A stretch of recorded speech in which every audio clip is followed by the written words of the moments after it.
Hello, everybody. I hope you enjoyed your late arrival morning and got a little bit of extra sleep.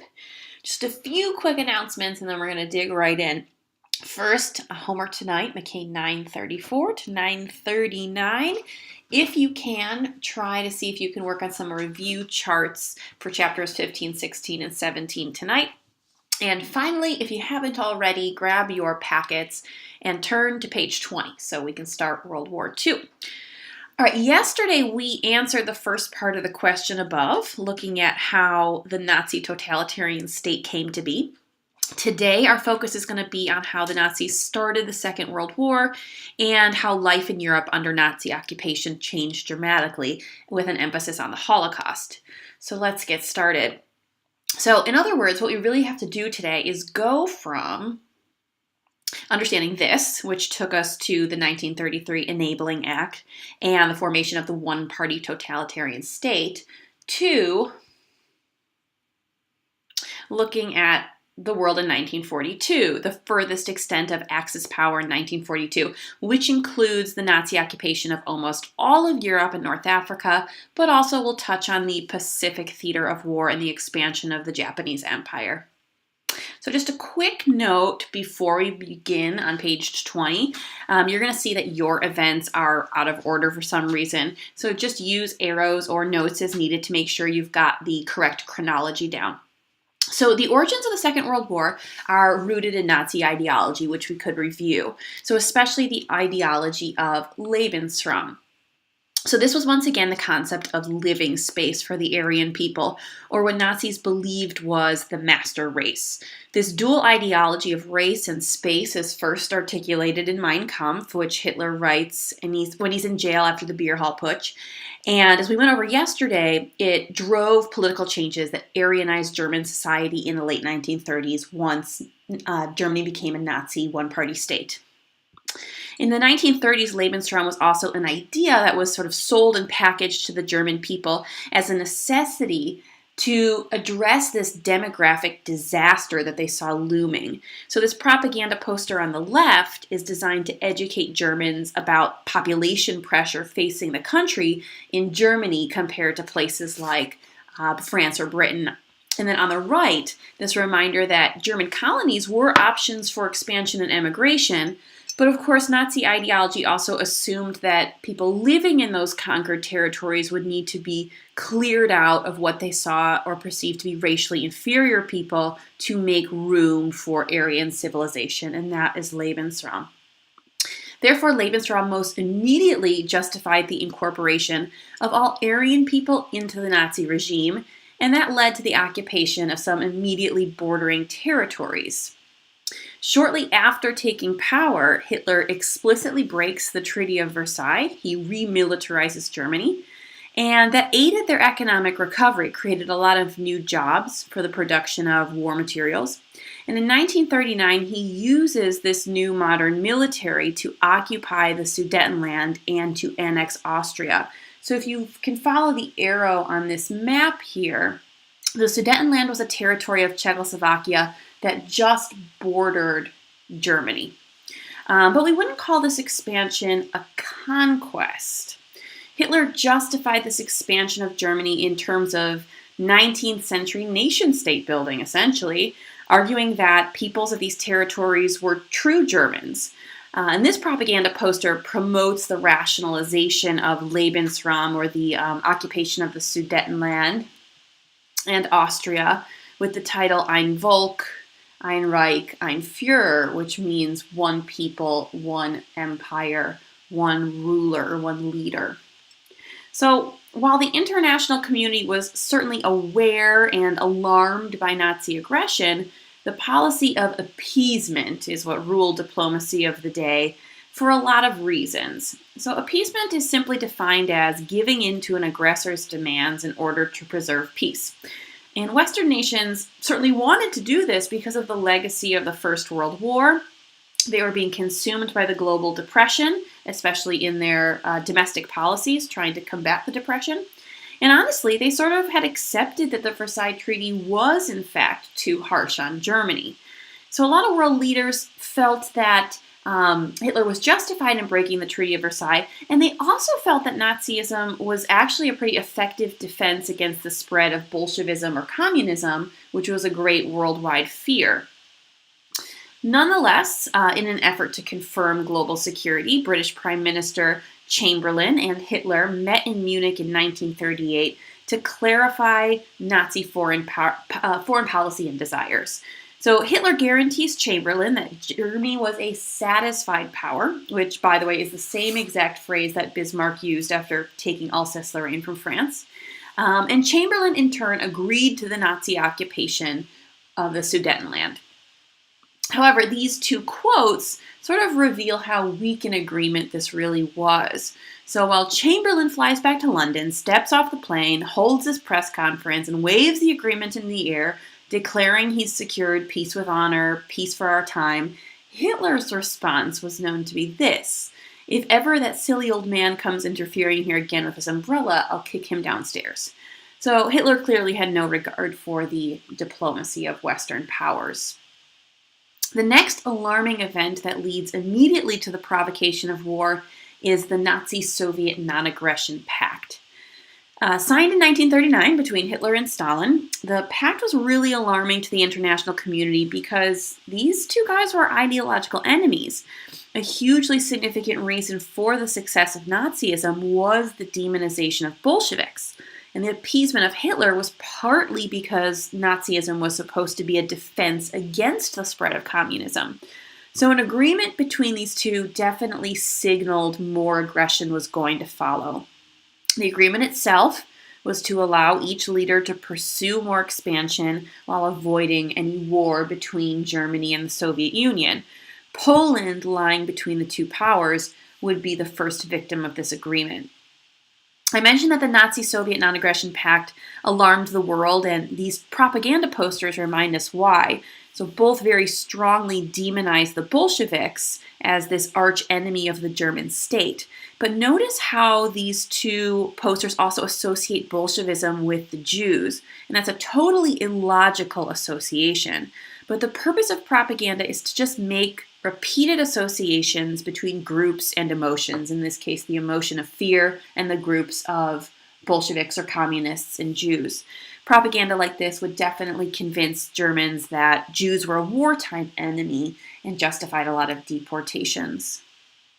An example of a public reaction is summed up in this political cartoon. Both leaders are tipping their hats to one another as they stand above this dead man who represents Poland, and they each justify the killing of Poland in their own ideological terms. And here's the result. Poland gets divided between the Nazis and the Soviet Union, triggering declarations of war and the official beginning of World War II on September 1st, 1939. Now, we're not going to spend much time on the Pacific theater of the war, but it is essential to acknowledge that this same aggressive territorial expansion by a totalitarian state was happening in Japan throughout the 1930s, and this was just as concerning to the international community.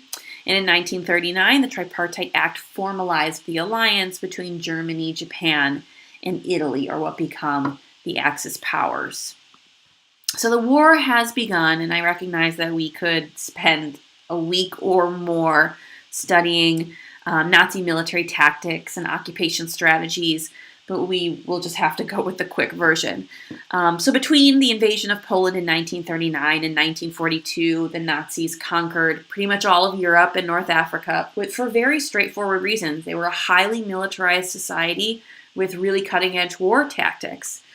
In a nutshell, the new tactic of blitzkrieg or lightning war explains this very rapid Nazi expansion. This tactic utilized greatly improved airplane technology to begin first with an aerial attack that destroys and confuses the enemy, and then immediately follows that with an intense ground invasion with lots of armored vehicles.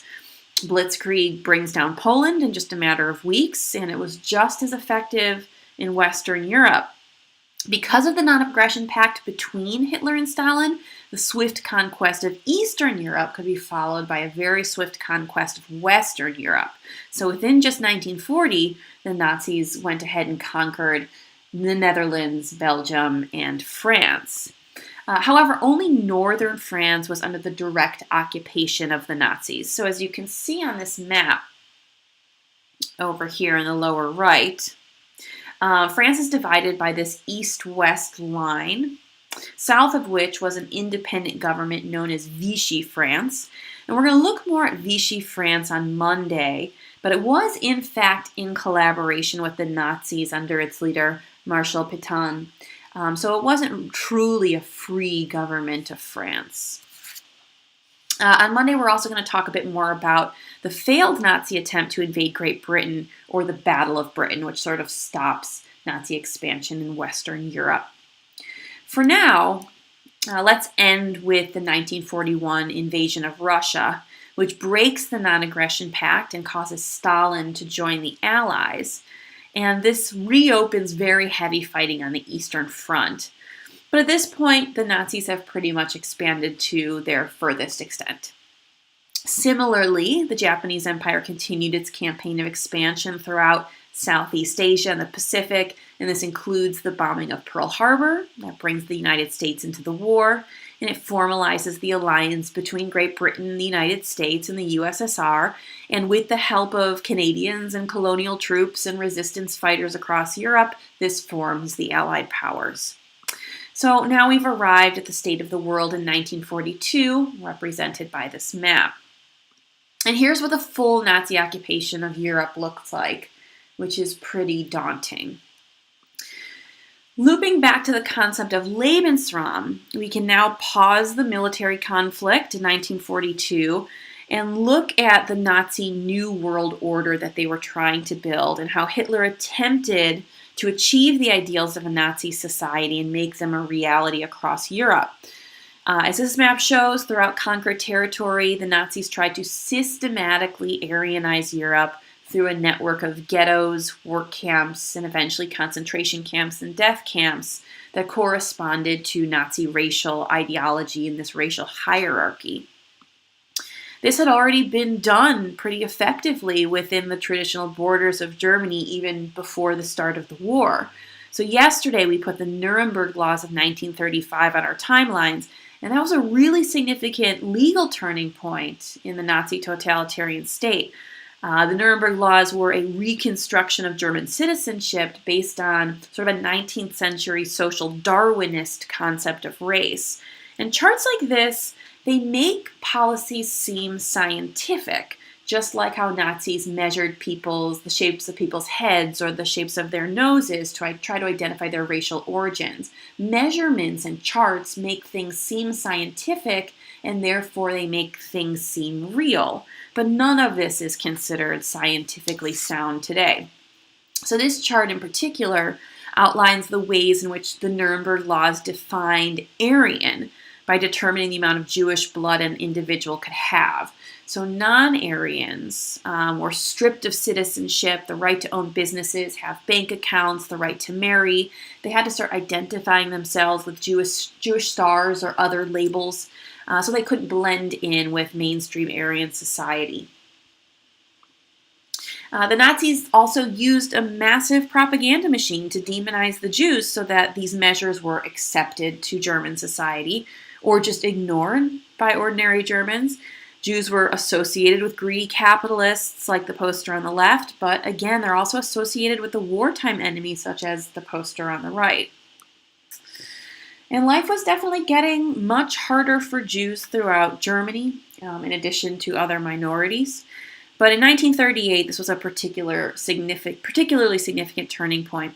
Kristallnacht, or the Night of Broken Glass, was this Nazi-ordered nationwide pogrom, or violence aimed at Jewish communities that destroyed homes, destroyed businesses, burnt down synagogues.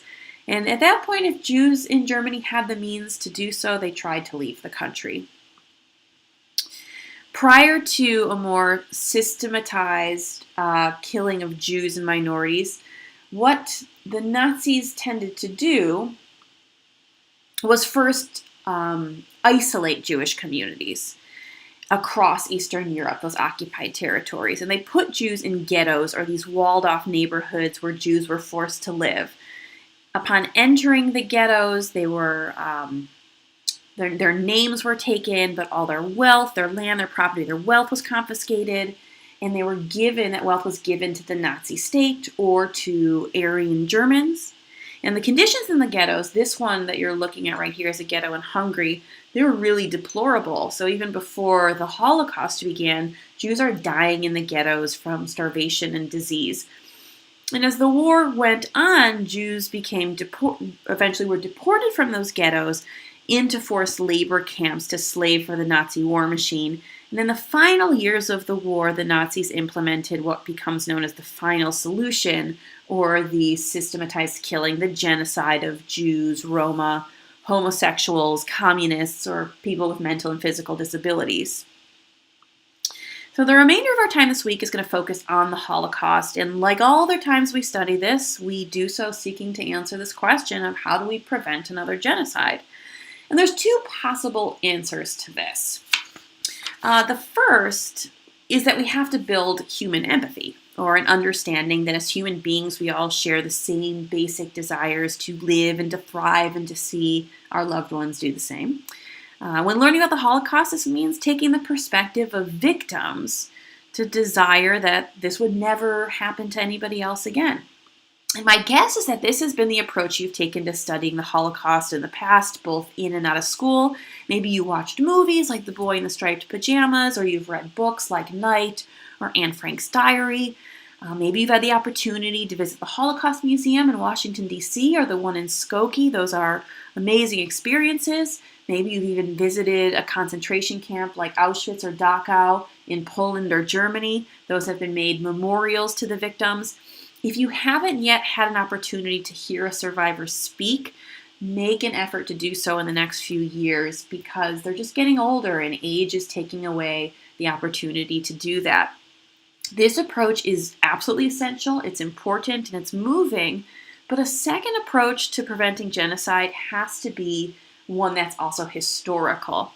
So we have to do the serious work of analyzing how killing can become systematized and institutionalized in a society like it was in Nazi Germany. This analysis, it takes a deeper historical understanding and more maturity, but it's also really essential because at the end of the day, genocides rely on the willingness of human beings to carry out violence and take another person's life. So historians have to ask really tough and uncomfortable questions, like under what circumstances did humans, in this case low-ranking Nazi soldiers, carry out mass murder? And why didn't more people refuse or resist in that participation? Or who should be found guilty of these crimes against humanity to make sure that the world is more just in the future going forward? So these are some of the questions that we're going to pursue as we start to read portions of this book called Ordinary Men by the historian Christopher Browning. Full disclosure, I also use this reading in my world history classes. It's super fascinating and also kind of controversial. So for my few former world history students listening, I hope that discussing it again with your AP Euro peers is going to add to your understanding and also be engaging for you. I've read it myself like a dozen times and I get something out of it every time that I do. So today in class, you're going to begin reading the preface to the book.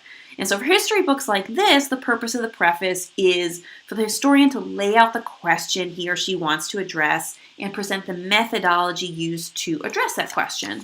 So this means he'll introduce you to his prompt and his primary sources, and also kind of address some of the reasons why some people find this study of the Holocaust pretty controversial.